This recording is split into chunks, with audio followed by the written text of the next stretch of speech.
Hi ಎಲ್ರಿಗೂ welcome back to mister D pictures. ನಾನು ನಿಮ್ಮ ಮೇಘ ಆತ್ರೇಯ. ಆ್ಯಕ್ಚುಲಿ ಒಂದು ಇಂಟರ್ವ್ಯೂ ಮಾಡಿದ್ದೀನಿ, ನೋಡಿರ್ತೀರಾ. ಇಂಟರ್ವಲ್ ಅಂದು ಇಂಟರ್ವ್ಯೂನೂ ಕೂಡ ಇಂಟರ್ವಲ್ ಅಂತ ಅನ್ನೋ ರೇಂಜಿಗೆ ಫಿಕ್ಸ್ ಆಗಿಬಿಟ್ಟಿದೆ ಇವಾಗ ತಲೆಯಲ್ಲಿ. ಅಷ್ಟು ಅಟ್ರಾಕ್ಟಿವ್ ಆಗಿರೋ ಟೈಟಲ್ ಇಟ್ಕೊಂಡು ಒಂದು ಒಳ್ಳೆ ಹೊಸಬ್ರು ತಂಡ ಇಲ್ಲಿ ಬರ್ತಾ ಇದೆ ನಮ್ಮ ಸ್ಯಾಂಡಲ್ವುಡ್ಗೆ. ಅವ್ರಿಗೆ ವೆಲ್ಕಮ್ ಮಾಡ್ಕೊಂಬಿಡೋಣ. ಶಶಿ ಅವರೇ, ನಿಮಗೂ welcome to our show. Thank you. And Bharath sir, ನಿಮಗೂ welcome to our show. Thank you ma'am. Thank you. ಇಬ್ಬರು ಹೇಗಿದ್ದೀರಾ? ಸಖತ್ತಾಗಿದ್ದೀವಿ. ಸಖತ್ತಾಗಿದ್ದೀರಾ ನೀವು? ಇದು ಆನ್ಸರ್ ಆ್ಯಕ್ಚುಲಿ ಸರ್ ಯಾಕೆ ಹೇಳಿ, ಸಿನಿಮಾ ಇನ್ನೇನು ರಿಲೀಸು, ಸೊ ಫುಲ್ ಟೆನ್ಷನ್ ಆಗಿರ್ತೀರಾ ಆಬ್ವಿಯಸ್ಲಿ. ಅವರಂತೂ ಏನು ನಯಾ ಪೈಸೆ ತಲೆ ಕೆಡ್ಸ್ಕೊಂಡಿದ್ದಾರೆ ನೋಡಿ, ಇಲ್ಲಿ ಎಷ್ಟು ಆರಾಮಾಗಿದ್ದಾರೆ. ಇಲ್ಲ, ಮಾಡೋ ಕೆಲಸ ಎಲ್ಲ ಕರೆಕ್ಟಾಗಿ ಮಾಡಿದೀವಿ, ನಮಗೆ ಸ್ಯಾಟಿಸ್ಫ್ಯಾಕ್ಷನ್ ಇದೆ. ಸೊ ಹಾಗಾಗಿ ಹೆದರಿಕೆ ಏನಿಲ್ಲ. ಜನ ಥಿಯೇಟ್ರಿಗೆ ಬಂದು ನೋಡಿದ್ರೆ 10 ಜನಕ್ಕೆ ಹೇಳ್ತಾರೆ ಅನ್ನೋ ಕಾನ್ಫಿಡೆನ್ಸ್ ಅಷ್ಟೇ. ಆಮೇಲೆ ಸಿಕ್ಕಾಬಿಟ್ಟು ನರ್ವಸ್ ಇರುತ್ತೆ. ಇವಾಗಲೂ ಕೂಡ ಆಬ್ವಿಯಸ್ಲಿ ಇಂಟರ್ವ್ಯೂ ಎಲ್ಲ ಆದರೆ ಏನು ಕೇಳ್ತಾರೋ ನಮಗೂ ಇರುತ್ತೆ. ಚೆನ್ನಾಗಿ ಆಗ್ತೀವಿ. ಓಕೆ, ನೆಕ್ಸ್ಟ್ ಕೈಯಲ್ಲಿ ತಗೊಂಡು ಹಿಂಗೆ ಹಾಕ್ಬಿಟ್ಟು ಸಖತ್ತಾಗಿ ಆಗ್ತೀವಿ ನಾವು ಅಂತ. ಓಕೆ, ಆ್ಯಕ್ಚುಲಿ ನಾನು ಅಬ್ಸರ್ವ್ ಮಾಡಿದ್ದು, ಈವನ್ ಪ್ರೆಸ್ ಮೀಟ್ಸಲ್ಲಿ ಕೂಡ ಹೇಳ್ತಿದ್ರು, ಅಂದರೆ ತುಂಬ ದೊಡ್ಡ ಹೀರೋಗಳೆಲ್ಲ ಹೆಂಗೆ ಪ್ರಚಾರ ಮಾಡ್ತಾರೋ ಆ ಥರ ಓಡಾಡ್ಕೊಂಡು ಎಷ್ಟು ಪಾಸಿಬಿಲಿಟೀಸ್ ಇರುತ್ತೆ ಅಷ್ಟು ಮಾಡ್ತೀವಿ.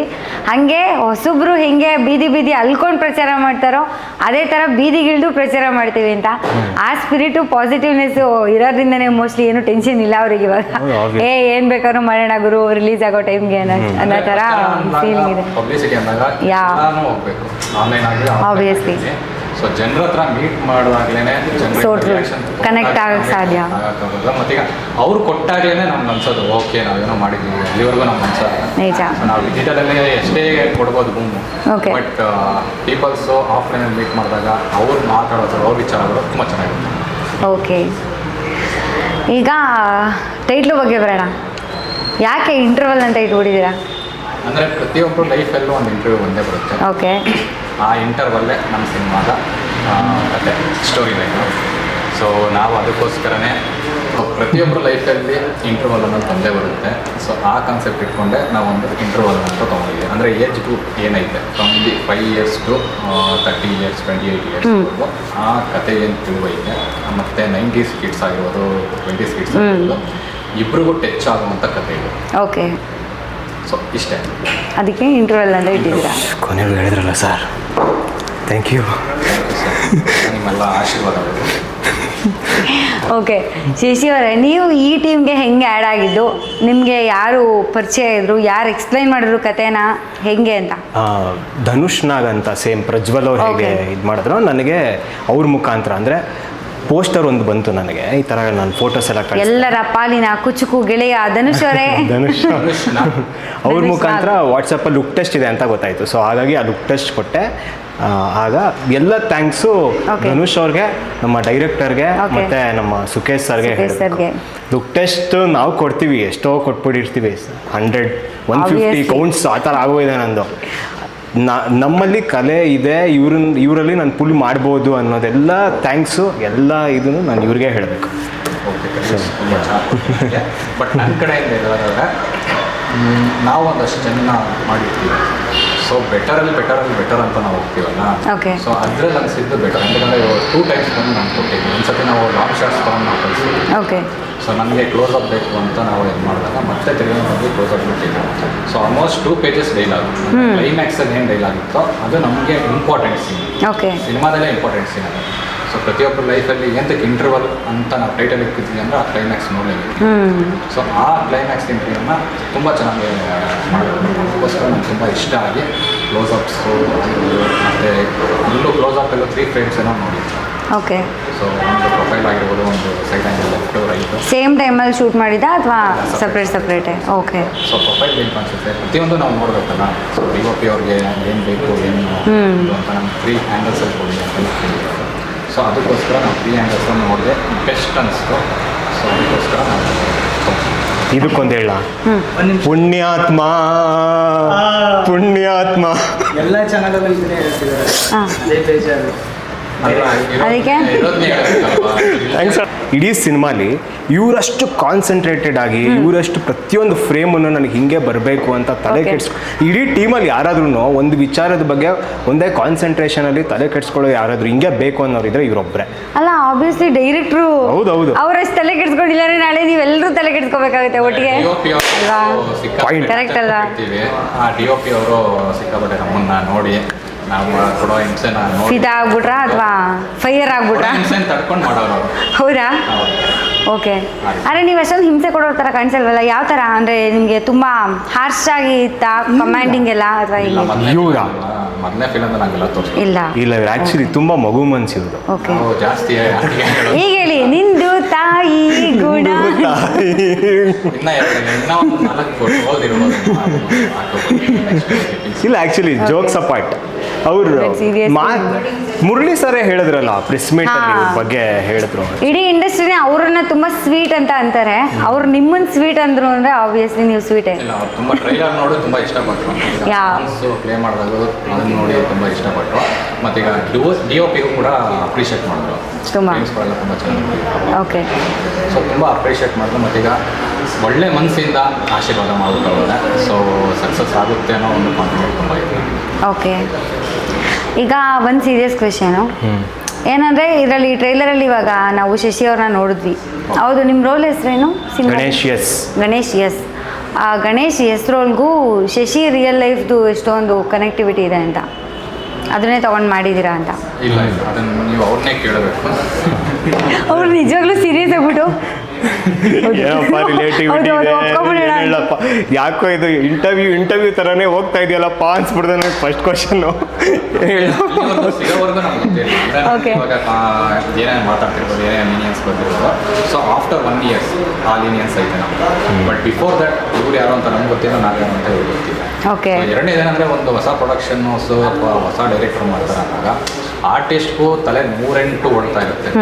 ಸೊ ಸಿನಿಮಾ ರಿಲೀಸ್ ಆಗುತ್ತಾ, ಕಂಪ್ಲೀಟ್ ಮಾಡ್ತಾರಾ, ಅಟ್ಲೀಸ್ಟ್ 2 ದಿನ ಶೂಟಿಂಗ್ ಮಾಡೋಕ್ಕೆ ಆಗೇ ಅನ್ಸ್ಬಿಡ್ತಾರೆ. ಸೊ ಅದೆಲ್ಲ ಇರುತ್ತೆ. ಬಟ್ ಇವ್ರು ಅದು ಹೆಂಗೆ ಇದನ್ನು ತೊಗೊಂಡ್ರು, ಕಾನ್ಫಿಡೆಂಟ್ ತೊಗೊಂಡ್ರು ಅನ್ನೋದು ಅವ್ರಿಗೆ ಕೇಳಿದ್ರು. ಇಲ್ಲ, ನನಗೆ ಆ್ಯಕ್ಚುಲಿ ಸ್ಟಾರ್ಟಿಂಗು ಈ ವೈಬ್ಸ್ ಯಾಕೆ ಬರುತ್ತೆ ಅಂದರೆ ಆ್ಯಸ್ ಅನ್ ಆ್ಯಕ್ಟರ್ ನಾವು ಸುಮಾರು ಲುಕ್ ಟೆಸ್ಟ್ಗಳು ಕೊಟ್ಟಿರ್ತೀವಿ. ನಾನೇ ಅಂತಲ್ಲ, ಸುಮಾರು ಜನ ಕೊಟ್ಟಿರ್ತಾರೆ. ಒಂದ್ರದ್ದು ಅಪ್ಡೇಟ್ ಟೇಕ್ ಆಫ್ ಆಗಲ್ಲ. ಟೇಕ್ ಆಫ್ ಆದ್ರೂ ಪೂರ್ತಿ ಆಗಲ್ಲ ಸಿನಿಮಾಗಳು. ಆ ಎಕ್ಸ್ಪೀರಿಯನ್ಸ್ಗಳಿಂದ ಏನಾಗುತ್ತೆ ಆ್ಯಕ್ಟರ್ಸ್ಗೆ ಆ ಥರ ಭಾವನೆಗಳು ಹೋಪೇ ಇರಲ್ಲ. ಓಕೆ, ಬಂದರೆ ಬಂತು, ಇಲ್ಲಾಂದ್ರಿಲ್ಲ ಆ ಥರ. ನನಗೆ ಆಲ್ ಆಫ್ ಎ ಸಡನ್ ಏನು ಬರಲಿಲ್ಲ ಹೋಪ್ಸ್. ಇವ್ರು ಹೇಳ್ದಂಗೆ ಸ್ಕ್ರಿಪ್ಟು ನಂಗೆ ಸಖತ್ ಇಷ್ಟ ಆಗಿತ್ತು, ಹಿಂಗೆ ಎಕ್ಸಿಕ್ಯೂಟ್ ಮಾಡ್ತೀವಿ. ವರ್ಕ್ಶಾಪ್ಸ್ ಟೈಮಲ್ಲಿ ಇವ್ರು ಕಾಳಜಿ ವಹಿಸ್ತಿದ್ರಲ್ಲ, ನಂಗೆ ಹಿಂಗೆ ಬೇಕು ಅಂತ ಅಲ್ಲೇ ಕೂರ್ತಿದ್ರು. ಇವರಿಂದ ನಾನು ಕಲ್ತಿದ್ದು ಒಂದೇ, ನೀನು ಯಾರಾದರೂ ಆಗಿರೋರು ಈ ಭೂಮಿ ಮೇಲೆ, ನೀನು ಎಂಥ ದೊಡ್ಡ ಆ್ಯಕ್ಟರ್ ಆದರೂ ಆಗಿರೋ, ನಾನು ಡೈರೆಕ್ಟರ್, ವರ್ಕ್ಶಾಪ್ ಮಾಡ್ತೀನಿ ಅಂತ. ಹಾಂ, ಐ ಆಮ್ ದ ಸುಪ್ರೀಂ. ಅಲ್ಲಿ ಇವ್ರ ಇಂಟರ್ಫಿಯರೆನ್ಸ್ ಯಾವಾಗ ಬಂತಲ್ಲ, ಸ್ಟಾರ್ಟಿಂಗ್ ನನಗೆ ಇವ್ರ ಮಾತು ಕಡಿಮೆ ಆಯಿತಾ. ನನಗೆ ಹಿಂಗೆ ಬೇಕು ಅಂದರೆ ಸರ್ ಹಿಂಗೆ ಬೇಕು, ಓಕೆ. ಆ್ಯಸ್ ಅನ್ ಆ್ಯಕ್ಟರ್ ನನಗೆ ನೀವು ಹಿಂಗೆ ಬೇಕು ಅಂತ ಹೇಳಿದ್ರೆ ಅರ್ಥ ಆಗಲ್ಲ, ನನಗೆ ಸ್ವಲ್ಪ ಮಾಡಿ ಹೇಳಬೇಕು ಅಂತ. ಆಮೇಲೆ ನಾನು ಅರ್ಥ ಮಾಡ್ಕೊಂಡೆ, ಓಕೆ ಅವ್ರಿಗೆ ನಾನು ಕೊಟ್ಟರೆ ಬೇರೆ ಬೇರೆ ಥರ ಕೊಟ್ಟರೆ ಹಿಲ್ ಚೂಸ್, ಹೇಳಕ್ಕೆ ಬರದೇ ಇರ್ಬೋದು, ಹಿಲ್ ಚೂಸ್ ಅಂತ. ಅದೊಂದು ನನಗಾದಾಗ ಅವ್ರಿಗೆ ಚೂಸ್ ಮಾಡೋವಂಥ ಕೆಪಾಸಿಟಿ ಇದೆ. ಮತ್ತು ಸುಕೇಶ್ ಅವರು ಎಷ್ಟು ಸ್ಟ್ರಾಂಗ್ ಇದ್ರು ಅಂದರೆ ನನಗೆ ಇಷ್ಟ ಬೇಕು. ಇವರಿಬ್ರು ಡಿಸೈಡ್ ಮಾಡ್ಕೊಳ್ಳಿ. ಪ್ರಜ್ವಲ್ ಅವ್ರ ಆ್ಯಕ್ಟಿಂಗು ತುಂಬ ಚೆನ್ನಾಗಿದೆ. ನಾವೆಲ್ಲ ಆ್ಯಕ್ಟರ್ಸು ನಮಗೆ ಕೆಲಸ ಕಡಿಮೆ ಮಾಡ್ತಾ ಹೋದರು. ಅಲ್ಲಿ ನನಗೆ ಕಾನ್ಫಿಡೆನ್ಸ್ ಬಂತು. ಇವು ರೈಟರ್ ಮತ್ತು ಡೈರೆಕ್ಟರ್ ಏನಿದಾರಲ್ಲ, ಅವ್ರ ಕಾನ್ಫಿಡೆನ್ಸ್ ನನಗೆ ಕೊಟ್ಟಿದ್ದು. ಅಲ್ಲಿ ನಾನು ಡಿಸೈಡ್ ಮಾಡಿದೆ, ಇದು ಬೇರೆ ಥರನೇ ಹೋಗ್ತಾ ಇದೆ ಸಿನಿಮಾ, ನನಗೆ ವರ್ಕ್ ಆಗುತ್ತೆ. ಈಗ ನೀವು ಹೇಳಿದ್ರಿ ನಾನು ಸ್ಕ್ರಿಪ್ಟ್ ಮಾಡ್ಕೊಂಡಿದ್ದ ಟೈಮಲ್ಲೆಲ್ಲ ಇವರು ಅಷ್ಟು ಪರಿಚಯ ಇರಲಿಲ್ಲ, ನಂಗೆ ಗೊತ್ತೇ ಇರಲಿಲ್ಲ ಏನು ಅಂತ. ಅಂದರೆ ನೀವು ಸ್ಕ್ರಿಪ್ಟ್ ಮಾಡಿಕೊಂಡು ಎಲ್ಲ ರೆಡಿ ಆದಮೇಲೆ ಇವ್ರನ್ನ ಮೀಟ್ ಮಾಡಿದಾಗ ಅನ್ನಿಸ್ತಾ, ಓಕೆ ನಾನು ಈ ಹುಡುಗನ ರಿಯಲ್ ಲೈಫ್ನೇ ತೊಗೊಂಬಂದು ಇಲ್ಲಿ ಇಟ್ಟಿದ್ದೀನಿ ಅಂತ ಏನಾದ್ರು ಫೀಲ್ ಆಯ್ತಾ ನೋಡಿದಾಗ? ಇಲ್ಲ, ಅದು ಆ್ಯಕ್ಚುಲಿ ಏನಂದರೆ ಇದೊಂದು ಮಿಡಲ್ ಕ್ಲಾಸ್ ಜೀವನ ಆಗಿದೆ. ಓಕೆ. ಸೊ ಎಲ್ಲರೂ ಮಿಡಲ್ ಕ್ಲಾಸಲ್ಲಿ ಯಾರು ಇರ್ತಾರೋ ಎಲ್ರಿಗೂ ಅದು ಟಚ್ ಆಗಿ. ಓಕೆ. ಅದೊಂದು ಮೇನ್ ಕತೆ ಬರೆದಿರೋ ಸುಕೇಶ್ ಅವರು. ಸೊ ನಾನು ಡೈರೆಕ್ಷನ್ ಮಾಡಿದ್ದೆ. ಬಟ್ ಏನಂದರೆ ಅವ್ರದ್ದು ಒಂದಷ್ಟು ಲೈಫ್ ಟ್ರಾವೆಲ್ ಜರ್ನಿ, ನಮ್ಮದಾಗಿರೋ ಒಂದಷ್ಟು ಲೈಫ್ ಟ್ರಾವೆಲ್ ಜರ್ನಿ ಎಲ್ಲನೂ ಕೂಡಿಸಿ ಅದು ಮಾಡಿರೋದ್ರಿಂದ ಅದು ಕತೆಗಾರರು ಯಾವ ರೀತಿ ಇದು ಮಾಡ್ತಾರೆ, ಫೋಟೋ ಮಾಡ್ತಾರೆ ಸ್ಟೋರಿ ಲೈನ್ನ. ಸೊ ಎಲ್ಲಿ ಮೇನ್ ಆಗಿ ಸ್ಟೋರಿ ಲೈನ್ಸ್ ಕೊಡೋ ಎಮೋಷನ್ಸ್ ಹಿಡಿಬೇಕು, ಎಲ್ಲಿ ಕಾನ್ಫಿಡೆನ್ಸ್ ಕೊಡಬೇಕು, ಪ್ರತಿಯೊಂದನ್ನು ಇದು ಮಾಡಿದೆ. ಬಟ್ ನಮ್ದು ಏನಿರೋದ್ರಲ್ಲಿ ಡೈರೆಕ್ಷನ್ ಪಾರ್ಟ್, ಸೊ ಅದು ಬಿಟ್ಟಿಲ್ಲ. ಬಟ್ ಒಂದೇನಂದರೆ ಮಿಡಲ್ ಕ್ಲಾಸ್ ಜೀವನ ಇರೋದ್ರಿಂದ ಎಲ್ರಿಗೂ ಅದು ಟಚ್ ಆಗುತ್ತೆ. ಎಸ್ಪೆಷಲಿ ಅಲ್ಲಿ ಇರೋ ಹುಡುಗರಿಗಂತೂ ತುಂಬ ಟಚ್ ಆಗುತ್ತೆ. ಓಕೆ ನಾನು ಹಿಂಗೆ ಮಾಡಿದೆ ಕಣೋ ಅಂತ ಹೇಳಿ. ಓಕೆ, ಈಗ ನಿಮಗೂ ಮದುವೆ ಆಗಿಲ್ಲ, ಸುಖೇಶ್ ಸರ್ಗೆ ಇಲ್ಲ, ಅವ್ರಿಗೂ ಆಗಿಲ್ಲ, ಎಲ್ಲರೂ ಬ್ಯಾಚುಲರ್ಸ್. ಓಕೆ. ಈಗ ಏನಾದರೂ ಯಾರಾದರೂ ಅವ್ರ ಕಾಲೇಜ್ ಡೇಸ್ ಹೆಂಗಿತ್ತು ಅದು ಇದು ಅಂತೆಲ್ಲ ಬ್ಯಾಕ್ಗ್ರೌಂಡ್ ಚೆಕ್ ಮಾಡಬೇಕು ಅಂತ ಏನಾದರೂ ಇದ್ದರೆ ಮದುವೆಗೆ ಅಂತ ಅಪ್ರೋಚ್ ಮಾಡಿಕೊಂಡು ಈ ಸಿನಿಮಾ ಬಂದು ನೋಡಿದ್ರೆ ಗೊತ್ತಾಗುತ್ತೆ ಕಾಲೇಜಲ್ಲಿ ಏನೇನು ಮಾಡಿರ್ತಾರೆ ಅಂತ. ಆಮೇಲೆ ಹುಡುಗಿ ಕೊಡ್ಬೋದಾ ಬೇಡವಾ ಅಂತ ನೀವು ಡಿಸೈಡ್ ಮಾಡ್ಕೋಬೋದು. ಖಂಡಿತ ಸಿನಿಮಾದವರು ಹುಡುಗಿನೇ ಕೊಡ್ತಾ ಇಲ್ಲ.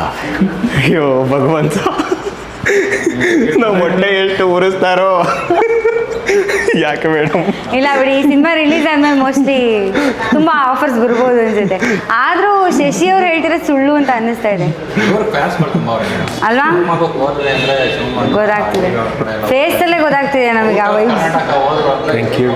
ಹಾಂ, ಔಟ್ ಆಫ್ ಕರ್ನಾಟಕ. ಓಕೆ, ಎಲ್ಲೆಲ್ಲಿ ಸರ್? ಆಂಧ್ರ, ತೆಲಂಗಾಣ, ಕೇರಳ?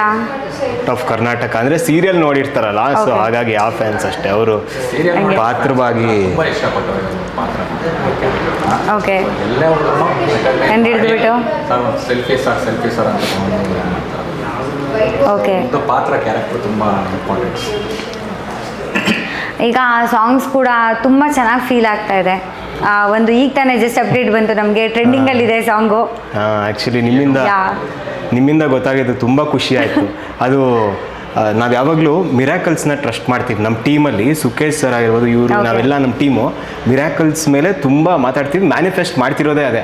ಈಗಿನ ಕನ್ನಡ ಸಿನಿಮಾ ಚಿತ್ರರಂಗದ ಪರಿಸ್ಥಿತಿ ಏನಿದೆ, ಜನ ಬರಬೇಕು ಥಿಯೇಟರ್ಗೆ ಅಂದರೆ ಮಿರಾಕಲ್ಸೇ ಆಗಬೇಕು. ಸೊ ಹಾಗಾಗಿ ನಾವು ಸೆಕೆಂಡ್ ಗುಡ್ ನ್ಯೂಸ್ ನೀವು ಹೇಳಿದ್ದು, ಒಂದು ಡೈಲಾಗ್ ಇದು ವೈರಲ್ ಆಗಿರೋದು, ಇದು ಈ ಸಾಂಗ್ ಏನೋ ಶುರುವಾಗಿದೆ ವೈರಲ್ ಆಗಿದೆ. ಅಂದರೆ ಏನೇ ಒಂದು ಆದ್ರೂ ತುಂಬ ಇಷ್ಟ ಆಗುತ್ತೆ. ಅಂದರೆ ನಮಗೆ ಏನೋ ಮಾಡಿರ್ತೀವಿ, ಇಷ್ಟ ಜನರು ಇಷ್ಟಪಟ್ಟರು ಅಂದರೆ ನಮಗೇನೋ ಒಂಥರ ಖುಷಿ ಆಗುತ್ತೆ. ಎರಡನೇದೇನೆಂದರೆ ನಾನು ಪ್ರಮೋದ್ ಮರವಂತ್ ಸರ್ಗೆ ತುಂಬ ಥ್ಯಾಂಕ್ಸ್ ಆಗುತ್ತೆ. ಯಾಕಂದರೆ ಪ್ರತಿಯೊಂದು ಪದವನ್ನು ಚೆನ್ನಾಗಿ ಟ್ಯೂನ್ಸೋರು, ಮತ್ತು ವಿಕಾಸ್ ವಸಿಷ್ಠ ಅವರು ಅದೇ ರೀತಿ ಟ್ಯೂನ್ಸ್ಗಳನ್ನ ಮೆಲೋಡಿ ಟ್ರ್ಯಾಕ್ನ ಮತ್ತು ತುಂಬ ಚೆನ್ನಾಗಿ ಕೊಡ್ತಾರೆ. So I thanks, personally thanks ಹೇಳಿ. ಓಕೆ, ಈ ಸಿಚುವೇಶನ್ಗೆ ಏನಾದ್ರು ಹೇಳ ಮೀಮು ಹೇಳಿ. ಅಬ್ಬಬ್ಬಬ್ಬ ಲಾಟ್ರಿ. ನೀವು ಹಂಗೆಲ್ಲ ಪರ್ಮಿಷನ್ ಕೇಳಂಗೇ ಇಲ್ಲ, ಸ್ಟ್ರೈಟು. ಓಕೆ, ನಿಮ್ಮ ಲೈಫಲ್ಲಿ ಭಗವಂತ ಇಂಟರ್ವಲ್ ಕೊಟ್ಟಿದ್ದು ಯಾವಾಗ ಅಂತ? ನನ್ನ ಲೈಫಲ್ಲಿ ಭಗವಂತ ಇಂಟರ್ವಲ್ ಕೊಟ್ಟಿದ್ದು ಮರ್ತಾ ಹೋಗಿದೆ, ಅದು ಮರ್ತಾ ಹೋಗಿದೆ. ನಮ್ದೇನೆಂದರೆ ಡಿಗ್ರಿ ಮುಗಿಸಾದ್ಮೇಲೆ ಕೆಲವೊಂದು ಕಡೆ ಎಲ್ಲ ಅಸಿಸ್ಟೆಂಟ್ ಡೈರೆಕ್ಟರ್ಗೆಲ್ಲ ಚಾನ್ಸ್ ಕೊಡಿಸಿ ತುಂಬ ಓಡಾಡಿದ್ದೀನಿ, ಅಳ್ದಿದ್ದೀನಿ. ಸೊ ಅಲ್ಲಿ ಏನೂ ಸಿಕ್ಕಿರಲಿಲ್ಲ ನನಗೆ, ಬಿಕಾಸ್ ಕಾಂಟ್ಯಾಕ್ಟ್ಸ್ ಹೆಂಗೆ ಮಾಡಬೇಕು ಅಂತ ನನಗೆ ಅದೊಂದು ಪ್ರಾಬ್ಲಮ್ಮು. ಸೊ ಅದಾದಮೇಲೆ ಮತ್ತೆ ನನ್ನದು IT ಸೆಕ್ಟರ್ಗೆ ಬಂದಾಗ ಅಲ್ಲಿ ಜಾಬ್ ಹುಡ್ಬೇಕಾದ್ರೆ ಮತ್ತೆ ತುಂಬ ಕಷ್ಟ ಆಗುತ್ತೆ. ಏನಂದರೆ 3 years ಆಫ್ ಏನು ಮಾಡ್ತಿದ್ರಿ ಅಂತ ಒಂದು ಕೇಳ್ತಾರೆ. ಸೊ ನಂತರ ನಾನು ಒಂದು ಬಿಸ್ನೆಸ್ ಓಪನ್ ಮಾಡಿದ್ದೆ ತಪ್ಪಣ್ಣಕ್ಕೆ. ಸೊ ಅಲ್ಲಿ ನನ್ನ ಜೀವನದ ಕಂಪ್ಲೀಟ್ ಟರ್ನಿಂಗ್ ಪಾಯಿಂಟ್ ಆಗಿದೆ. ಬಿಕಾಸ್ ನನಗೆ ಆ ಬಿಸ್ನೆಸ್ಸಿಂದ ಕಂಪ್ಲೀಟ್ ಹೋಲ್ ಇಂಡಿಯಾ ಟ್ರಾವೆಲ್ ಮಾಡೋವಂಥ ಆಪರ್ಚುನಿಟಿ ನನಗೆ ಸಿಕ್ಕಿತ್ತು. ಸೊ ನಾನು ಕಂಪ್ಲೀಟ್ ಒಂದು ಜರ್ನಿ ಮಾಡಿದಾಗ ಜರ್ನಿಯಲ್ಲೇ ನನಗೆ ಇಷ್ಟ ಆಗಿತ್ತು ಕೆಲವೊಂದು ಜೀವನ ನನ್ನ ಟರ್ನಿಂಗ್ ಪಾಯಿಂಟ್. ಓಕೆ, ದಯವಿಟ್ಟು ಥಿಯೇಟ್ರು ವಾಲ್ಯೂಮ್ ಜೋರು ಮಾಡ್ರಪ್ಪ, ಕೇಳಿಸ್ತಾ ಇಲ್ಲ. ಅಣ್ಣಂಗೊಂದು ಕಾಫಿ. ಎಲ್ಲರೂ ಮಾತಾಡಬೇಕು, ಡಿಸ್ಟರ್ಬೆನ್ಸ್. ನಿಮ್ಮ ವಾಯ್ಸ್ಗೆ ಇವಾಗ ನೀವಿಬ್ಬರು ಏನೇನು ಓದಿರೋದು? ನಾನು ಬ್ಯಾಚುಲರ್ ಆಫ್ ಇಂಜಿನಿಯರ್. ನಮಸ್ಕಾರ. ನಿಮಗೆ ನೀವೇನು BCA. BCA MBA discontinue. ನೀವು ವೇಸ್ಟ್, ಒಂದು ನಿಮಿಷ ಇರಿ ಹಂಗೆ. ಅಷ್ಟೇ ಬಿಡಿ. ಇಂಜಿನಿಯರಿಂಗ್ ಮಾಡಲು ಬಿಡದಿರಿ, ನೀವೇ ಮಾಡ್ಬಿಟ್ಟಿದ್ದೀರಲ್ಲ. ನಾನು ಸ್ವಲ್ಪ ಒಂದು ಇಯರ್ ಚೆನ್ನಾಗಿತ್ತು ಸಬ್ಜೆಕ್ಟ್ಸ್ ಎಲ್ಲ, ಟ್ರಿಬಲ್ ಇದೆ. ಓಕೆ, ಸಬ್ಜೆಕ್ಟ್ ಚೆನ್ನಾಗಿತ್ತದ ಓದಿರಾ? ಚೆನ್ನಾಗಿತ್ತು ಅಂದ್ಬಿಟ್ಟು ಓದಿದ್ದೀನಿ. ಅಂದರೆ ಓದ್ಬೇಕಾದ್ರೆ ಪ್ರತಿ ಸೆಮಿಸ್ಟರ್ಸ್ಗಳು 4 ಬ್ಯಾಕ್ ಇಟ್ಕೊಂಡು ಹೋಗಿದ್ದೀನಿ. ಸೊ ಅದು ಹೆಂಗೆ ಅಂದರೆ ಫಸ್ಟ್ ಹಾಫಲ್ಲಿ ಒಂದು ಎಕ್ಸಾಮು, ಸೆಕೆಂಡ್ ಹಾಫಲ್ಲಿ ಒಂದು ಎಕ್ಸಾಮು, ಆ ರೀತಿ ಬರೀಬೇಕು. ಆ ರೀತಿ ಬರ್ದು ಕೊನೆವರೆಗೂ 2 ಸೆಮ್ಸ್ ಇರುತ್ತೆ ಬರೆಯೋದು. ಹಾಂ, ಅಂದರೆ ಇಂಟ್ರೆಸ್ಟ್ ಇರಲಿಲ್ಲ ನನಗೆ. ಅಂದರೆ ಇಂಜಿನಿಯರ್ ಮಾಡಬೇಕು ಅಂದ್ರೆ ಇಂಟ್ರೆಸ್ಟ್ ಇಲ್ಲ, ಏನಿಲ್ಲ, ಡೈರೆಕ್ಟರ್ ಆಗಬೇಕು ಅನ್ನೋದು ಒಂದೇ ನನಗೆ. ಓಕೆ. ಸೊ ಅದ್ರ ಮೇಲಿದ್ದಾಗ ಎಲ್ಲ ನೋಡ್ಕೊಂಡು ಒಂದು ಇದು. ಸೊ ಅದಕ್ಕೋಸ್ಕರ ನಾನು ಇಂಜಿನಿಯರಿಂಗ್ ಅಷ್ಟೊಂದು ಸೀರಿಯಸ್ ಆಗಿ ಏನು ಹೋಗಿಲ್ಲ. ನನ್ನ ಫ್ರೆಂಡ್ಸ್ ಎಲ್ಲ ಸೀರಿಯಸ್ ಆಗಿ ಹೋಗ್ತಾರೆ, ಬಟ್ ನಾನೇನಿಲ್ಲ, ಡೈರೆಕ್ಟರ್ ಆಗಬೇಕು ಅಂದ್ಕೊಂಡಿದ್ದೆ. ಇವತ್ತು ನನ್ನ ಬ್ಯಾಚ್ಮೇಟ್ಸ್ ಏನಿದೆ, ಸೊ ಎಲ್ರಿಗೂ ಟ್ರೈಲರ್ ಕಳಿಸಿದಾಗ ಎವ್ರಿಬಡಿ ಹ್ಯಾಪಿ ಮಾಡಿದ್ರು. Okay. ಖುಷಿ ಆಯಿತು. ಎಲ್ರಿಗೂ ಅವರು ಆ ಏಜಲ್ಲಿ ಮಾಡಿರೋಂಥ ರಿಗ್ರೆಟ್ಸು ಇವಾಗ ಅಂದರೆ ಕಾಣಿಸ್ತಾ ಇದೆ ಅಂತ. ಅವ್ರದ್ದು ಚೇಂಜ್ ಇರುತ್ತೆ. Okay. ನಮ್ಗೆ ಇಂಟ್ರೆಸ್ಟ್ ಇದ್ದಿದ್ದು ಅಥವಾ ನನ್ನ ಡ್ರೀಮ್ ಇದ್ದಿದ್ದು ಡೈರೆಕ್ಟರ್ ಆಗಬೇಕು. ಓಕೆ ಸೊ ಇದನ್ನ ಆಗ್ತಾನೋ ಇಲ್ವೋ ಅನ್ನೋದು ನಾವು ಬಿತ್ತು. ಬಟ್ ಕೊನೆಗೆ ಎಂಡ್ ಆಫ್ ದಿ ಡೇ ಅದಾದಮೇಲೆ ಅವರು ತುಂಬ ಖುಷಿ ಪಟ್ಟರು. ಓಕೆ ಟ್ರೈಲರ್ ವಾಚ್ ಮಾಡಿ ತುಂಬ ಎಂಜಾಯ್ ಮಾಡೋರೆ. ಸೊ ಅದೇ ರೀತಿ ನಾವೇನು ವೆರಿ ಸ್ಟೂಡೆಂಟ್ ಅಂತ ಅಲ್ಲ. ಮತ್ತು ಇನ್ನೂ ಒಂದು ನಾನು ಕೇಳ್ಕೊಳ್ಳೋದಂದರೆ ನನ್ನ ಪೇಪರ್ನ ಎವಾಲ್ಯೂಯೇಷನ್ ಮಾಡಿದ ಎಲ್ಲ ಟೀಚರ್ಗೂ ಥ್ಯಾಂಕ್ಸ್ ಅಂತ ಹೇಳ್ತೀನಿ. ಓಕೆ ಹಂಗೆ ಫೇಲ್ ಮಾಡಿಸಿದ್ದಕ್ಕ ಅಥವಾ ಪಾಸ್ ಮಾಡಿಸಿದ್ದಕ್ಕೆ? ಓಕೆ ಯಾಕಂದ್ರೆ ಅವರೇ ತಾನೇ ನಮ್ದೆಲ್ಲ ಏನು ಬರ್ದಿಲ್ಲ ಅಂದ್ರು ಹೋಗ್ಬಿಡ್ಲಪ್ಪ ಅಲ್ಲ ಇನ್ನು ಎಷ್ಟು ವರ್ಷ ಕಾಟ ತಡ್ಕೊಳ್ಳೋದು ಅಂತ ಫೀಸ್ ಪೇ ಮಾಡ್ತಾನೆ ಮತ್ತೆ ತಿರ್ಗಾ ಕೊಡ್ಕೋತಾನೆ ಅನ್ನೋದು ಅವ್ರಿಗೆ ಬೇಜಾರಾಗ್ಬಿಟ್ಟು ಕಳಿಸ್ಬಿಡ್ತಾರೆ. ಒಂದು ಅಷ್ಟೇ. ಸಬ್ಜೆಕ್ಟ್ ಇರುತ್ತೆ DSP ಅಂತ, ಡಿಜಿಟಲ್ ಸಿಗ್ನಲ್ ಪ್ರೋಸೆಸ್ ಅಂತ. ಅದಂತೂ ಅದು ದೇವರೇ ಬರಲ್ಲ ಅಂತ. ಅದು ಎಲ್ಲ ತ್ರಿಬಲಿ ಸ್ಟೂಡೆಂಟ್ಸಿಗೆ ಚೆನ್ನಾಗಿ ಅರ್ಥ ಆಗಿರುತ್ತೆ. EC ಮತ್ತೆ ತ್ರಿಬಲಿ Okay. ಮತ್ತೆ ಇನ್ನೂ ಒಂದಷ್ಟು ಬ್ರಾಂಚಸ್ Okay. ಸಿಮಿಲರ್. ತುಂಬ ಡಿಫಿಕಲ್ಟ್ ಸಬ್ಜೆಕ್ಟ್. 3 ಪೇಜ್ 4 ಪೇಜ್ ಬರಿಬೇಕು. Okay equations equations Okay. Relations ಮತ್ತು ಈಗ ಯಾವುದೋ ಒಂದೇ ಒಂದು ಸ್ಮಾಲ್ ಮಿಸ್ಟೇಕ್ ಆದ್ರೂ ಇಡೀ ಸಮ್ ಹೋಯ್ತು. ಇಡೀ ಹೋಯ್ತು 3 ಪೇಜ್ ಅಂದರೆ ಆನ್ಸರ್ ಗೊತ್ತಿರುತ್ತೆ. ಹಾಂ ಬಟ್ ಡಿರೈವ್ ಮಾಡಕ್ಕೆ ಬರ್ತಾರಲ್ಲ ಅದನ್ನ ಮಧ್ಯದಲ್ಲಿ. ಎಂಡಿಂಗ್ ಆನ್ಸರ್ ಗೊತ್ತಿರುತ್ತೆ. ಓಕೆ ಇದೇ ಇರುತ್ತೆ. ಹೌದು ಹೌದು ಅಂದರೆ ಇದೆಲ್ಲ ಎಕ್ಸ್ಪೀರಿಯನ್ಸ್ ಮಾಡಿದ್ದೀವಿ. ಬಟ್ ನಾನು ಇಂಜಿನಿಯರಿಂಗ್ ಸ್ಟೂಡೆಂಟ್ ಅಲ್ಲ. ಓದಿರೋದೇ ಬಂದಿರುತ್ತೆ, ಅದೇ ಬರುತ್ತೆ ಆನ್ಸರ್ ಅಂತಲೂ ಗೊತ್ತಿರುತ್ತೆ. ಫಸ್ಟು ಸ್ಟಾರ್ಟು ಮಾತ್ರ ನೆನಪಿರುತ್ತೆ. ಕೆಲವೊಂದು ಅಲ್ಲ ಫಸ್ಟು ಲಾಸ್ಟು ಮಾತ್ರ, ಮಧ್ಯದೇನು ನೆನಪಿರಲ್ಲ. ಮತ್ತೆ ಇನ್ನೂ ಒಂದು ಏನಾಯ್ತು ಅಂದರೆ ನಮ್ಮ ಬ್ಯಾಚೆಲ್ಲ ಓದ್ಬೇಕಾದ್ರೆ ಟೋಟಲಿ 5 ಚಾಪ್ಟರ್ಸ್ ಅಂತ ಇರ್ತೀವಿ. ಓಕೆ ಸೊ ಅದರಲ್ಲಿ 3 ಚಾಪ್ಟರ್ಸ್ ಓದಿದ್ರೆ ಸಾಕು. ಇನ್ನು ಮಿಕ್ಕಿಟ್ಟುವಲ್ಲಿ ಕೊಡೋದು ಅಂದರೆ ಒಂದು 20 ಮಾರ್ಕ್ಸ್ ಫಸ್ಟ್ ಚಾಪ್ಟರ್ ಅಂತ ಇರ್ತೀವಿ. ಓಕೆ ಸೊ ಅವಾಗ ಏನು ಮಾಡ್ತಿದ್ರು ಅಂದರೆ ಅವ್ರ ಪೇಪರ್ ಸೆಟ್ ಮಾಡೋರು ಸ್ವಲ್ಪ ತಲೆ ಓಡಿಸ್ಬಿಟ್ಟು ಈ ಚಾಪ್ಟರ್ ತೆಗೆದ್ಬಿಟ್ಟು ಆ ಚಾಪ್ಟರ್ಗೆ ಹಾಕ್ತೀವಿ, ಆ ಚಾಪ್ಟರ್ ತೆಗೆದ್ಬಿಟ್ಟಿದ್ವಿ. 10 ಮಾರ್ಕ್ಸ್ ಆ ಕಡೆ ಬರುತ್ತೆ, ಇಲ್ಲ 8 ಮಾರ್ಕ್ಸ್ ಈ ಕಡೆ ಬರುತ್ತೆ. ಈ ರೀತಿಯೆಲ್ಲ ಮಾಡ್ಬಿಟ್ಟು ನಮ್ಮನ್ನ ಪೇ ಮಾಡಿಸ್ಬಿಟ್ಟು ಎಷ್ಟು ಟಾರ್ಗೆಟ್ ಇಟ್ಕೊಂಡಿದ್ರು ನಿಮ್ಮ ಮೇಲೆ ಅಂತ ಇವಾಗ ಗೊತ್ತಾಗ್ತದೆ. ಆದರೂ ಅದನ್ನೆಲ್ಲ ಆ ಅಡೆತಡೆಗಳನ್ನೆಲ್ಲ ದಾಟಿ ಇಷ್ಟರ ಮಟ್ಟಿಗೆ ಇವತ್ತು ಬಂದು ನಿಂತಿದ್ದೀರ. ಇಂಜಿನಿಯರಿಂಗ್ ಪಾಸ್ ಮಾಡಿಕೊಂಡು ಫೈನಲಿ ಕಂಗ್ರ್ಯಾಚುಲೇಷನ್ಸ್ ನಿಮಗೆ. ಅದು ಹೆಂಗೆ ಇಂಜಿನಿಯರಿಂಗ್ ಕಂಪ್ಲೀಟ್ ಮಾಡಿದ್ರು ಅಷ್ಟು ಸ್ಟ್ರಗಲ್ಸ್ ನಡುವೆ ಕಾಲಿರೋ ಜನರ ಮಧ್ಯ, ಹಾಗೆ ಲೈಫಲ್ಲೂ ಈ ಸಿನಿಮಾದಲ್ಲೂ ಅದೇ ಥರ ಮಾಡಿ. ಫೀಸ್ ಕಟ್ಟಿದ್ದಕ್ಕೆ ಡಿಗ್ರಿ ಸರ್ಟಿಫಿಕೇಟ್ ಮನೆಗೆ ಕಳಿಸ್ಬಿಟ್ಟಾರೆ. ಇನ್ನು ಮಾರ್ಕ್ ಶೀಟ್ ಎಲ್ಲ ಇದೆಲ್ಲ ಕಾಲೇಜಲ್ಲಿ ಓದಿಸ್ಕೋಬೋದು. ಹೌದಾ ಇನ್ನೂ ಇಟ್ಕೊಂಡಿದ್ದೀರಾ? ಅಯ್ಯೋ ದೇವಾ ಆಯ್ತಿಲ್ಲ ಇಷ್ಟು ಕಷ್ಟ ಆಗೋಯ್ತು ಇಂಜಿನಿಯರಿಂಗು ಅನಿಸ್ತಾ ಇದೆ ನನಗೆ. ಅಲ್ಲ ಇಂಜಿನಿಯರಿಂಗ್ ಓದ್ದಲ್ಲೇ ಈ ರೇಂಜಿಗೆ ಫೀಲ್ ಮಾಡ್ತಿದ್ದಾರೆ ಅವರು. ಇಂಡಿಯನ್ ಸ್ಪೀಡ್ ಪೋಸ್ಟಲ್ಲಿ ಕಳಿಸ್ತಾರೆ. ಅಡ್ರೆಸ್ ಕರೆಕ್ಟಾಗಿ ಬಂದ್ಬಿಟ್ಟೈತೆ ಮಿರಾಕಲ್. ಅದು ಪ್ರೈವೇಟ್ ಪೋಸ್ಟಲ್ಲಿ ಕಳಿಸಿದ್ರೆ ಪರವಾಗಿಲ್ಲ, ಅಡ್ರೆಸ್ ಇದ್ದವರು ಫೋನ್ ಇಂಡಿಯನ್ ಪೋಸ್ಟಲ್ಲಿ ಕಳಿಸಿರ್ತಾರಲ್ಲ ಆದರೂ ಬಂದ್ಬಿಟ್ಟಿರುತ್ತಲ್ಲ ಅದು ಮಿರಾಕಲ್. ಸೂಪರ್. ನಿಮ್ಮ ಲೈಫಲ್ಲಿ ತುಂಬ ಇದೇ ಥರ ಮಿರಾಕಲ್ಸ್ ನಡೀತಾ ಇರಲಿ ಅವಾಗವಾಗ. ಆ್ಯಂಡ್ ಇಂಟರ್ವಲ್ಗೂ ಕೂಡ ಅದೇ ಥರ ಒಂದು ಮಿರಾಕಲ್ ಆಗಲಿ ಏನೋ ಒಂದು ನೋಡೋಣ. ಈಗ ನೀವು ಮಾತ್ರ ಬರ್ತೀನಿ ಸಾರಿ ಆವಾಗಲೇ ಮಿಸ್ ಆಗಿ ವೇಸ್ಟ್ ಅಂದ್ಬಿಟ್ಟು ಆಮೇಲೆ ರಿಯಲೈಸೇಷನ್ ಆಯಿತು, ಅಯ್ಯೋ ಹೌದಲ್ಲ ಈ ಡೈಲಾಗಿಗೆ ಕರೆಕ್ಟಾಗಿರೋದೇ ಇವರು ಅಂತ. ಹೆಂಗೆ ಸರ್ ನೀವು ಇಂಜಿನಿಯರಿಂಗ್ ಮಾಡ್ದಲೇ ಅದು ಹೆಂಗೆ ಬೇರೆ ಸಬ್ಜೆಕ್ಟ್ ಚೂಸ್ ಮಾಡಿದ್ರಿ? ಇದಕ್ಕೆ ಕಾರಣ ಯಾರು? ಆ್ಯಕ್ಚುಲಿ ಇಂಜಿನಿಯರಿಂಗ್ ಅದೇ CET ಎಲ್ಲ ಬರೆದು ಇಂಜಿನಿಯರಿಂಗ್ CET ಸೆಲ್ಲಲ್ಲಿ ಕೂತು ಆಮೇಲೆ ಡಿಸೈಡ್ ಮಾಡಿದೆ. ಓ ತಾವು ಅದೇ ಹಾದಿಲಿ ಬಂದು ಆಮೇಲೆ ಲೆಫ್ಟ್ ಟರ್ನ್ ತೊಗೊಂಡವ್ರಾ? ಆಮೇಲೆ ಬೇಡ ಗುರು ನಮ್ಮ ಕೈಲಿ ಇವೆಲ್ಲ ಆಗಲ್ಲ ಅಂತ BCA ಮಾಡಿದೆ. ಬಟ್ ಜಾಬ್ ಅದೇ ಮಾಡಿದ್ದು, ಸಿಸ್ಟಮ್ ಇಂಜಿನಿಯರಾಗಿ ಕೆಲಸ ಮಾಡಿ ಆಮೇಲೆ 3.5 ವರ್ಷ HR ಆಪ್ರೇಷನ್ಸಲ್ಲಿ ಕೆಲಸ ಮಾಡಿ ಇದಾಗಲ್ಲ ಬಿಡಪ್ಪ ಅಂತ. ಅದು ನನ್ನ ಜೀವನದ ಇಂಟರ್ವಲ್. ಅದೇ ಇಂಟರ್ವಲ್ ಕೆಲಸ ಬಿಟ್ಟು ನಾನು ಸಿನಿಮಾ ಮಾಡಬೇಕು ಅಂತ ಬಂದಿದ್ದೆ. ನಾನು ತೊಗೊಂಡಿದ್ದು ಇಂಟರ್ವಲ್. ಅಲ್ಲಿಂದ ನಾನು ಇಂಜಿನಿಯರ್ ಅಲ್ಲ, ಆ್ಯಕ್ಟರ್. ಓಕೆ ಪರವಾಗಿಲ್ಲ, ಟ್ವಿಸ್ಟ್ ಒಂಥರ ಚೆನ್ನಾಗಿತ್ತು. ಬಟ್ ಅಷ್ಟು ಇಂಟ್ರೆಸ್ಟಿಂಗ್ ಚೆನ್ನಾಗಿದೆ ನನ್ನ ಲೈಫ್. ಇಂಟ್ರೆಸ್ಟಿಂಗ್ ಕ್ಯೂರಿಯಾಸಿಟಿ ಬೇಕು ಜನಕ್ಕೇನೋ. ಕ್ಯೂರಿಯಾಸಿಟಿ ಹೇಳ್ತೀನಿ ನೋಡಿ ಮೇಡಮ್. ಹೇಳಿ ಸರ್.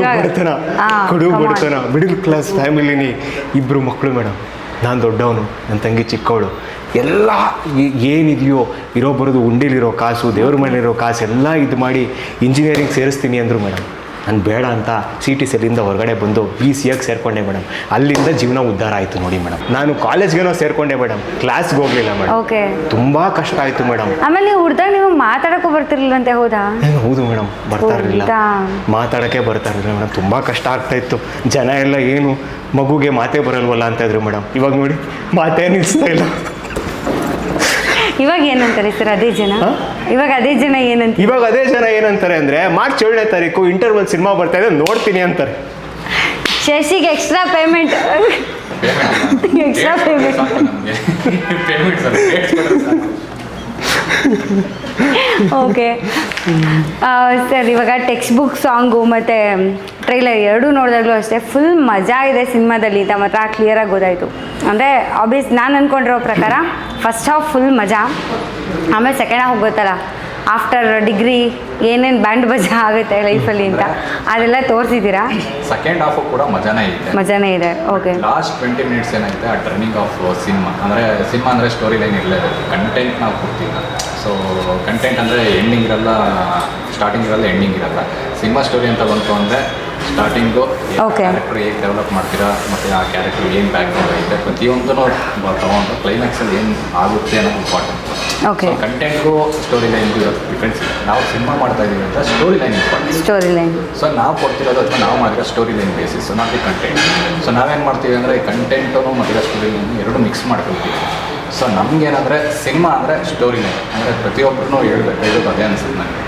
ಸ್ಟೋರಿ ಲೈನ್ ನಮಗೂ ತುಂಬ ಚೆನ್ನಾಗಿದೆ. ಓಕೆ, ಅದನ್ನು ಸ್ಟೋರಿ ಲೈನ್ ಕಂಟೆಂಟು ದಯವಿಟ್ಟು ನಾನು ಹೇಳೋದು ಅಂದರೆ ಡಿಫ್ರೆನ್ಸಿಯೇಷನ್ ಇರಲಿ ಸ್ಟೋರಿ ಲೈನು ಕಂಟೆಂಟು. ನೀವು ಯೂಟ್ಯೂಬಲ್ಲಿ ಹಾಕೋದು ಕಂಟೆಂಟು, ಇನ್ಸ್ಟಾಗ್ರಾಮ್ ಹಾಕೋದು ಕಂಟೆಂಟು, ಮತ್ತು ಇನ್ಯಾರ OTT ಬಂದರೆ web series content, cinema content ಅದಾಗಲ್ಲ. ಸೊ ಸ್ಟೋರಿ ಲೈನ್ ಇರಲೇಬೇಕು ಸಿನಿಮಾ ಅಂದಾಗ. ನೀವೇನೋ ಒಂದು ಬೇಸಿಕ್ ಸ್ಟೋರಿ ಇಟ್ಕೊಂಡು ಏನೋ ಮಾಡೋಕ್ಕಾಗಲ್ಲ. ಸೊ ಅದಕ್ಕೋಸ್ಕರ ನಾನು ಹೇಳೋದಂದರೆ ಸ್ಟೋರಿ ಲೈನ್ ಪ್ರತಿಯೊಂದು ಐತೆ. ಕಾಮಿಡಿ ಆಗಿರ್ಬೋದು, ಎಮೋಷನ್ಸ್ ಆಗಿರ್ಬೋದು, ಸ್ವಲ್ಪ ಇಂಟರ್ವಲ್ ಟೈಮಲ್ಲಿ ಬ್ರೇಕ್ ಸಿಗೋವಂಥ ಟೈಮಲ್ಲಿ ಒಂದು ಸೀನ್ ಅಂದರೆ ಮೇಜರ್ ಸೀನೇ ಐತೆ.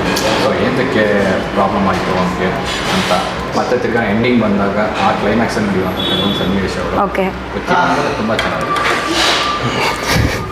ಸೊ ನನಗೆ ಅಂದರೆ ಇನ್ನೊಂದು ಅನಿಸಿದ್ದು, ಜೋಕ್ ಅಂತ ತೊಗೊಳ್ಳಿ, ಸೀರಿಯಸ್ ಅಂತ ತೊಗೊಳ್ಳಿ, ನಿಮ್ಮ ಲೈಫ್ನ ಇಂಟರ್ವಲ್ಗಳಿಗೆ ಆಗಿದೆಯಲ್ಲ ಆಲ್ರೆಡಿ, ನೀವೇನು ಇಂಟರ್ವಲ್ ಅಂತ ಅಂದ್ಕೊಂಡಿದ್ದೀರಾ ಅದೇ ನಮ್ಗೆ ಅಷ್ಟು ಮಜಾ ಕೊಟ್ಟಿಲ್ಲ, ಟ್ವಿಸ್ಟ್ ಕೊಟ್ಟಿಲ್ಲ. ಸೊ ಆ್ಯಸ್ ಎ ಆಡಿಯನ್ಸ್ ನಾವು ಈ ಇಂಟರ್ವಲ್ಲಿಂದ ನಿಮ್ಮ ಲೈಫ್ನ ಇನ್ನೊಂದು ಇಂಟ್ರೆಸ್ಟಿಂಗ್ ಆಗಿರೋ ಇಂಟರ್ವಲ್ ಬರಲಿ ಅಂತ ಆಶಿಸ್ತೀವಿ. ಇಬ್ಬರಿಗೂ ಸಿಕ್ಕಾಪಟ್ಟೆ ಒಳ್ಳೆಯದಾಗಲಿ, ಸಿನಿಮಾಗೂ ತುಂಬ ಒಳ್ಳೆಯದಾಗಲಿ. 100 days ಮಾಡಿ.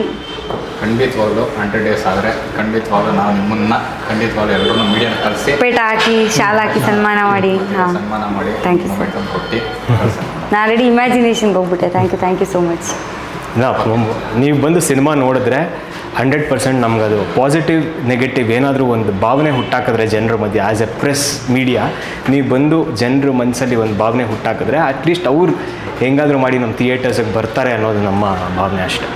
ಓಕೆ, ಬಂದು ನೋಡಿದವರೆಲ್ಲ ಒಂದು 5 to 10 ಮೆಂಬರ್ಸ್ ಗ್ರೂಪಲ್ಲಿ ಶೇರ್ ಮಾಡಿದ್ದಾರೆ. ಓಕೆ, ಸೊ ಅವ್ರು ಯಾರು ಬೆಸ್ಟ್ ಫಿಲಮ್ಸ್ ಯಾರು ಆಬ್ವಿಯಸ್ಲಿ ಕಾಲೇಜ್ ಸ್ಟೂಡೆಂಟ್ಸ್ಗಂತೂ ಡೆಫಿನೆಟ್ಲಿ ಕನೆಕ್ಟ್ ಆಗುತ್ತೆ.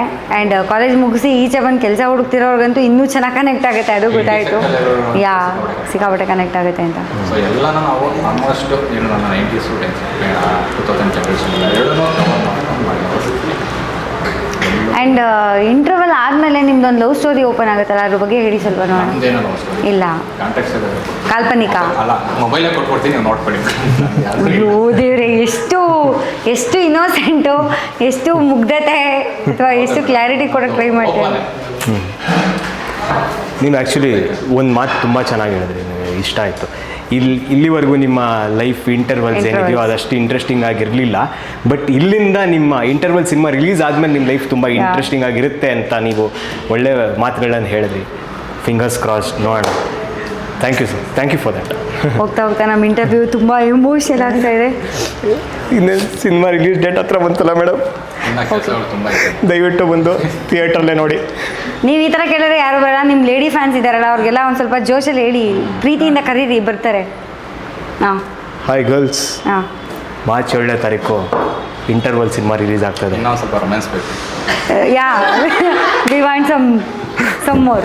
ಡೈರೆಕ್ಟಾಗಿ ಹೇಳಿ, ಕರೆಕ್ಟಾಗಿ ಫೀಲ್ ಕೊಡ್ತಾವ್ರ ನೋಡಿ. ರೋಸ್ ಗೀಸಿದ್ರೆ ಹೇಳಿ, ನೀಲ್ ಡೌನ್ ಮಾಡಿ ಹೇಳ್ಬಿಡ್ತೀನಿ. ಹಾಂ, ಡೈರೆಕ್ಟ್ ಇವಾಗ ಒಂದ್ಸತಿ ಆ್ಯಕ್ಟ್ ಮಾಡಿ ತೋರಿಸಿ. ಸೆಟ್ಟಲ್ಲೂ ಹಿಂಗೆ. ಇವಾಗ ನಾನು ಟಾಸ್ಕ್ ಕೊಡ್ತೀನಿ ಅವ್ರಿಗೆ. ಈಗ ಈ ರೆಡ್ ಬಾಲ್ನ ರೋಸ್ ಅಂತ ತಿಳ್ಕೊಳ್ಳಿ. ತಗೊಳ್ಳಿ ಅದನ್ನು. ಹಾಂ, ಅದೇ ರೋಸ್ ಇವಾಗ. ಹಾಂ, ತಗೊಳ್ಳಿ. ನಾನು ಹೇಳೋದನ್ನ ಈಗ ಡೈರೆಕ್ಟ್ರು ಹೇಳ್ಕೊಡ್ಬೇಕು ಫಸ್ಟು. ಇಲ್ಲ, ನಾನು ಹೇಳ್ಕೊಡ್ತೀನಿ. ಹೌದಾ? ನನ್ನ ಪ್ರೀತಿಯ ಹುಡುಗಿಯರೇ, ನಮ್ಮ ಸಿನಿಮಾ ಮಾರ್ಚ್ 7ನೇ ತಾರೀಕು ರಿಲೀಸ್ ಆಗ್ತಾ ಇದೆ. ಥಿಯೇಟರ್ಗೆ ಬಂದು ನೋಡಿ. ಹೇಳಿ. ತುಂಬ ಆರ್ಟಿಫಿಷಿಯಲ್ ಆಗಿ ಅನಿಸ್ತು. We want some natural. ಏನು ಮಾಡಲಿ ಮೇಡಮ್, ಹೃದಯ ಕಿತ್ತು ಆಚೆ ಕಡೆ ಅದು ನ್ಯಾಚುರಲ್ ಆಗುತ್ತಾ? ಇನ್ನೂ ಡ್ರಾಮ್ಯಾಟಿಕ್ ಆಗ್ಬಿಡುತ್ತೆ. ಏನು ಮಾಡಲಿ ಹೇಳಿ ಮೇಡಮ್, ನನಗೆ ಸಿನಿಮಾಗೆ ಜನ ಬರಬೇಕು. ಏನು ಮಾಡಲಿ ಹೇಳಿ, ನಾನು ಅದನ್ನೇ ಮಾಡ್ತೀನಿ. ಇಟ್ಕೊಳ್ಳಿ. ಒಂದು ಹುಡುಗಿಗೆ ಹೆಂಗೆ ಕರಿತೀರಾ ಸಿನಿಮಾ ಕರೀರಿ ಆ ಥರ ನೀಟಾಗಿ. ಯಾಕೋ ಮಾರ್ಚ್ 7ನೇ ತಾರೀಕು ನಮ್ಮ ಸಿನಿಮಾ ರಿಲೀಸ್ ಆಗ್ತೈತೆ, ಬಂದು ಥಿಯೇಟ್ರಲ್ಲಿ ನೋಡಕ್ಕೋ. ಮಾರ್ಚ್ 7ನೇ ತಾರೀಕು ಇಂಟರ್ವಲ್ ಸಿನಿಮಾ ರಿಲೀಸ್ ಆಗ್ತಾ ಇದೆ. ನಿಮ್ಮ ನಿಯರೆಸ್ಟ್ ಥಿಯೇಟರಲ್ಲಿ ಬಂದು ನೋಡಿ ಸಿನಿಮಾ ಮತ್ತು ಆಶೀರ್ವಾದ.